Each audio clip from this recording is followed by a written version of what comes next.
जय माँ वैष्णो देवी।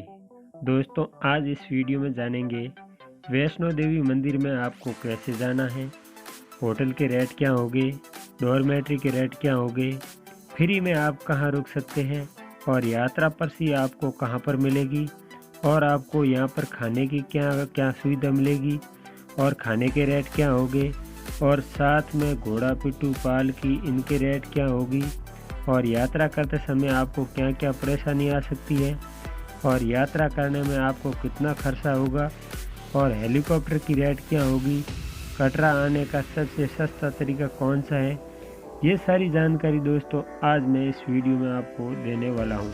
तो दोस्तों, वीडियो को पूरा अंत तक ज़रूर देखें।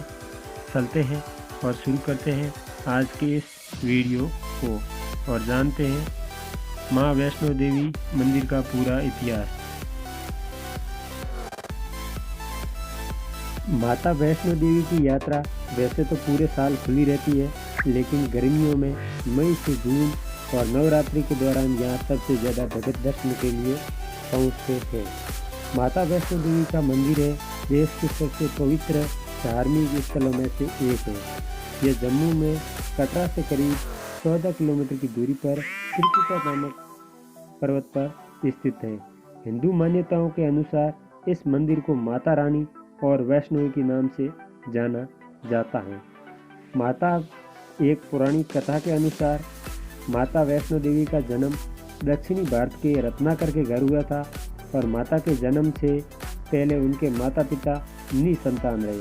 कहा जाता है माता का जन्म होने से एक रात पहले उनके माता ने वचन लिया था कि बालिका जो भी चाहे वो रास्ते में नहीं आएंगे। बचपन में माता का नाम त्रिकुटा था।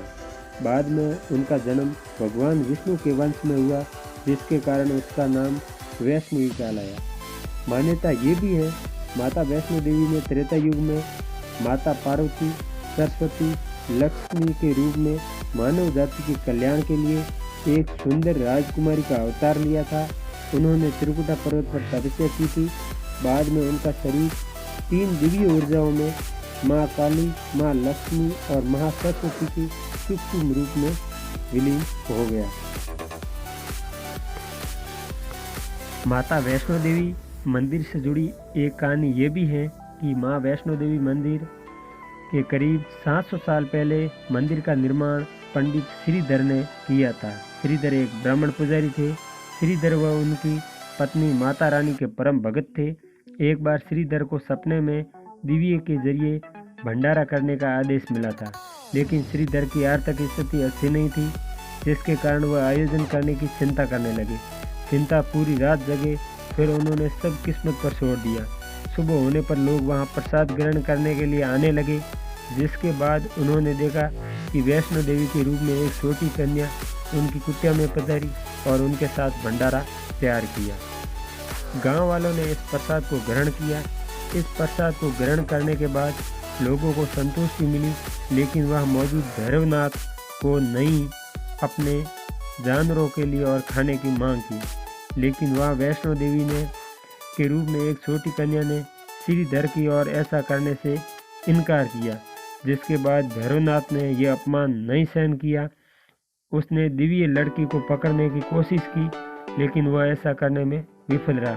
लड़की गायब हो गई। इस घटना को श्रीधर बहुत दुखी हुआ।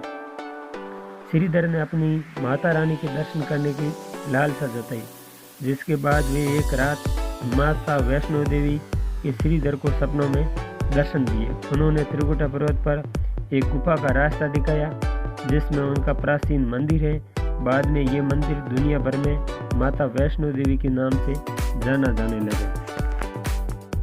एक धार्मिक मान्यता ये भी है कि माँ वैष्णो देवी के दरबार में आने वाले श्रद्धालुओं की यात्रा तब तक पूरी नहीं मानी जाती जब तक भक्त भैरव घाटी जाकर मंदिर में भैरव बाबा के दर्शन न कर ले।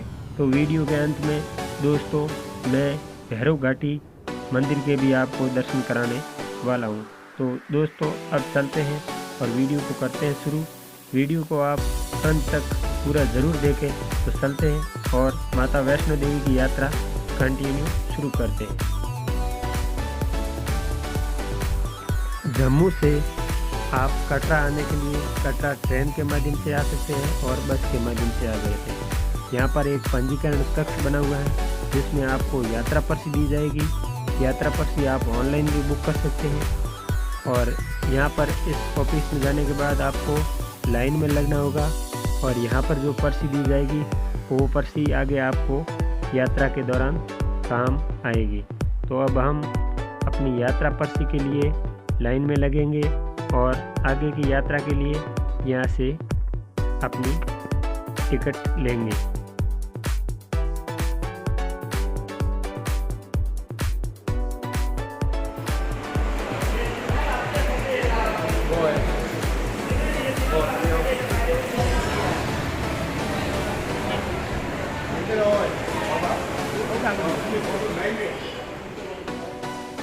जैसे ही आपको यात्रा पर्ची मिल जाएगी तो फिर आगे की यात्रा के लिए आप इस लंबी लाइन में आपको लगना होगा और आगे यहाँ पर आपको ये सामने मुख्य द्वार दिख रहा है। यहाँ पर आपकी जो पर्ची है वो यहाँ पर चेकिंग की जाएगी और चेकिंग करने के बाद आप आगे की यात्रा जारी रख पाएंगे।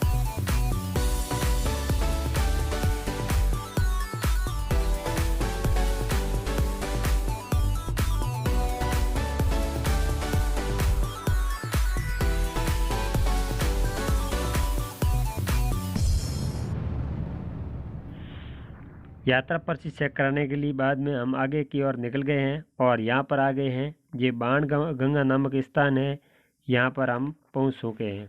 बाण गंगा वो जगह है जहाँ पर हनुमान जी को एक बार प्यास लगी थी और माता रानी को तीर चलाकर पवित्र जलधारा प्रकट की थी और यहाँ पर माता रानी ने अपने केस यानी बाल भी धोए थे, इसलिए इस जगह को बाल गंगा या फिर बाण गंगा कहा जाता है। यहाँ पर नहाना पवित्र माना जाता है। फिर हम आगे की यात्रा के लिए रास्ते में एक शरण पादुका नामक स्थान से भी होकर गुजरेंगे।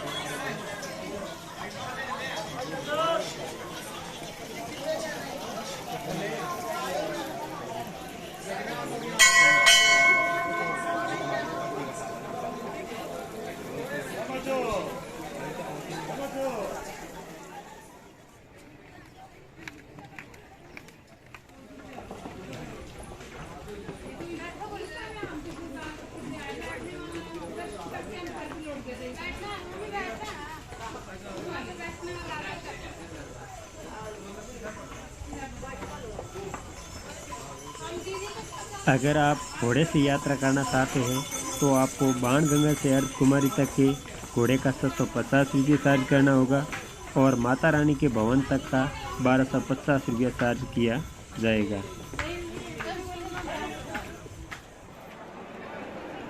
और अब हम पहुंच गए हैं अर्धकुमारी में। यहाँ पर आप रात स्टे भी कर सकते हैं और फिर आगे सुबह के लिए मंदिर दर्शन के लिए निकल सकते हैं।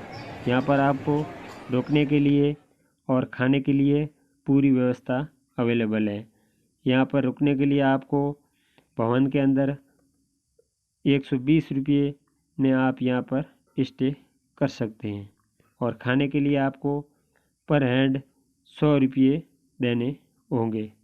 तो यहाँ पर आपको ये जो जगह दिख रही है भगवती भवन, यहाँ पर 100 रुपये में कंबल भी मिल जाएगी और यहाँ पर आप रात को फ्री में रुक सकते हैं। अगर आप डॉर्मेट्री में रुकना चाहते हैं तो फिर आपको 120 रुपये तक देने पड़ सकते हैं। अब हम यहाँ से सुबह के लिए आगे निकल गए हैं और जा रहे हैं माता वैष्णो देवी के दर्शन करने।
गंदा बात सीखेगा तो फिर स्क्रीन नहीं लाएंगे ना दिलाओ अभी तो ना खाएगा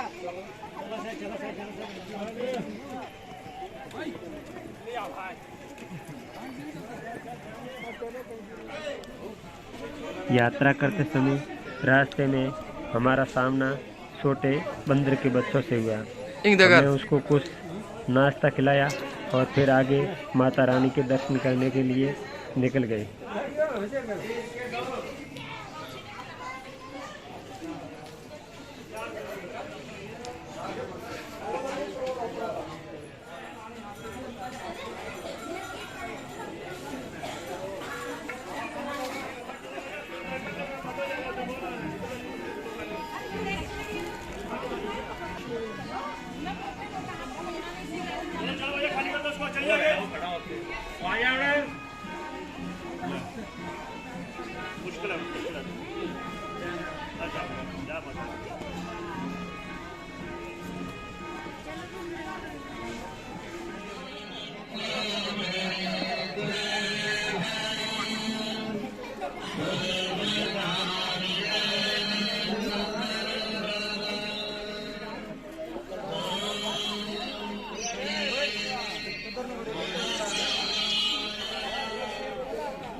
ये देखना ना पूरा पहाड़ जावे भले से एक कट आवे लेकिन वो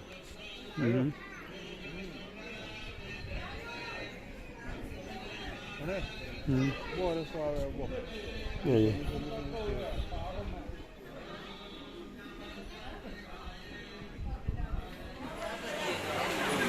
आज हम जा रहे हैं माँ वैष्णो देवी कटरा। अब हम मंदिर के करीब पहुंच गए हैं। भक्तों की लंबी लाइन लगी हुई है और पैदल सफ़र 16 किलोमीटर का है कटरा से यहाँ वैष्णो देवी मंदिर तक का, जो हमने कंप्लीट पार कर दिया है और अब हम मंदिर के करीब पहुंच गए हैं। जैसे जैसे हम मंदिर के नज़दीक जा रहे हैं भक्तों की भीड़ बढ़ रही है। यहाँ से मैं आपको दिखा देता हूँ मंदिर का नज़ारा।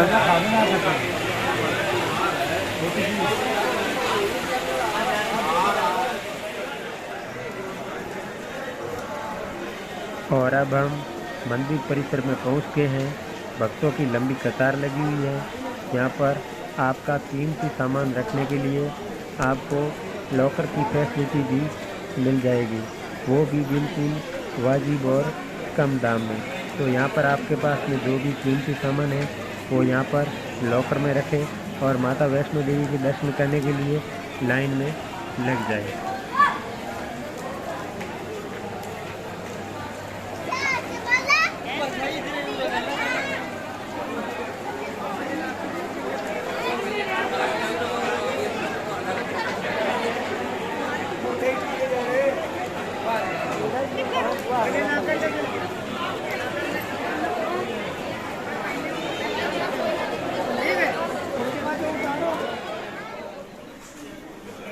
ये है माता वैष्णो देवी का भवन और मुख्य मंदिर।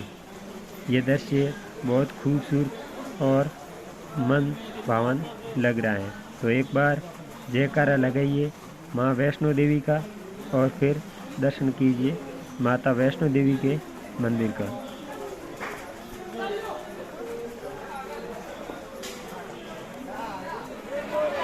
ये जो लाइन लगी हुई है ये प्रसादी की लाइन लगी हुई है। भक्त जो अपने प्रसादी लेते हुए माँ वैष्णो देवी को सजाने के लिए, ये लाइन प्रसादी की लाइन है जिसमें भक्त खड़े हैं माँ वैष्णो देवी को चढ़ाने के लिए प्रसादी ले रहे हैं और ये है रेड लिस्ट यहाँ की प्रसादी की।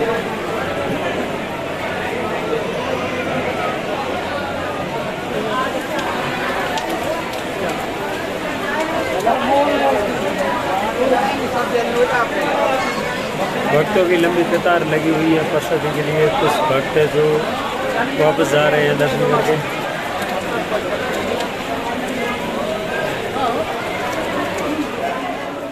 काने हाथों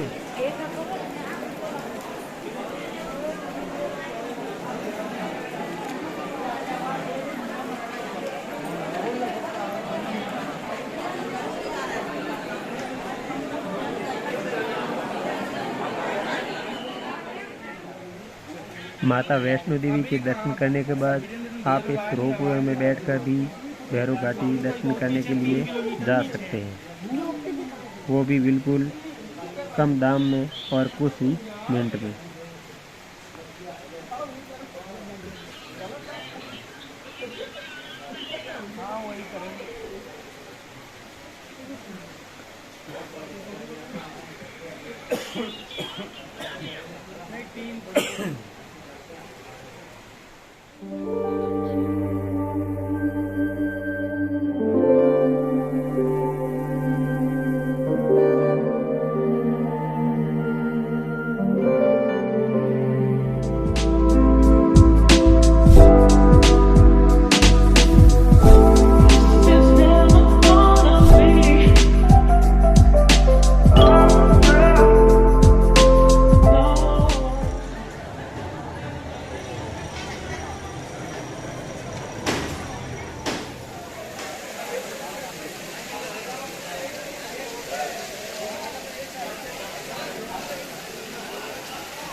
माता वैष्णो देवी की यात्रा अब हमारी पूरी हो गई है और अब हम आगे की यात्रा के लिए जा रहे हैं भैरव घाटी नामक स्थान पर, जहाँ पर जब तक भैरव घाटी स्थान पर नहीं जाते हैं तब तक ऐसा माना जाता है कि माता वैष्णो देवी की यात्रा अधूरी रहती है। तो अब हम निकल गए हैं और जा रहे हैं भैरव घाटी दर्शन के लिए। आप भी वीडियो में लास्ट तक बने रहें और भैरव घाटी दर्शन जरूर करें। माँ वैष्णो देवी के दर्शन करने के बाद हम जा रहे हैं भैरव घाटी, जो यहाँ से 2 किलोमीटर है। ये बोर्ड लगा हुआ है।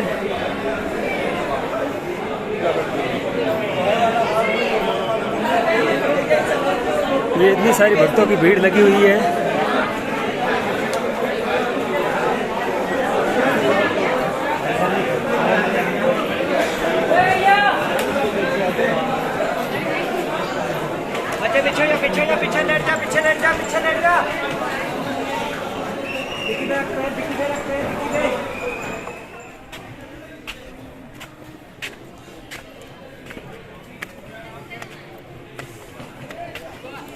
ये है भैरव घाटी।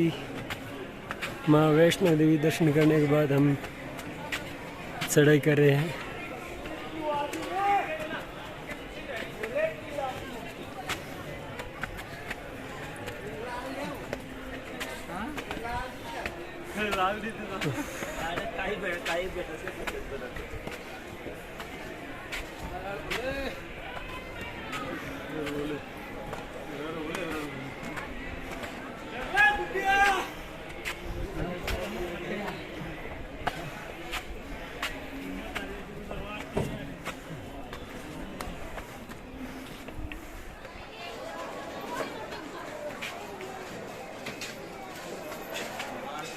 Ủa, phải đi hiến này ạ.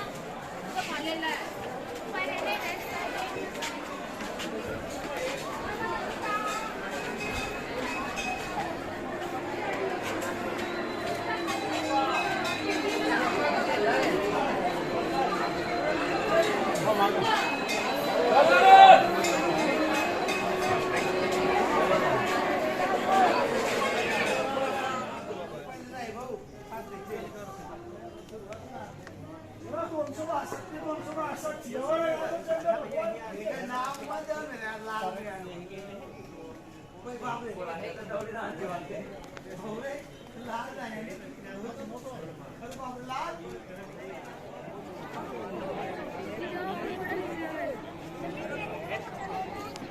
यह जो नज़ारा आप देख रहे हैं ये भैरव घाटी का नज़ारा है और यहाँ से चोटी से बहुत ही खूबसूरत नज़ारा नज़र आ रहा है।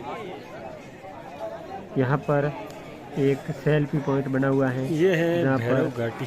बहुत सारे भक्त लोग यहाँ पर फ़ोटो ले रहे हैं और यहाँ पर खूबसूरत दृश्य का आनंद ले रहे हैं। तो ये थी हमारी माँ वैष्णो देवी और भैरव घाटी की यात्रा। वीडियो कैसा लगा कमेंट में ज़रूर बताएं। जय माँ वैष्णो देवी।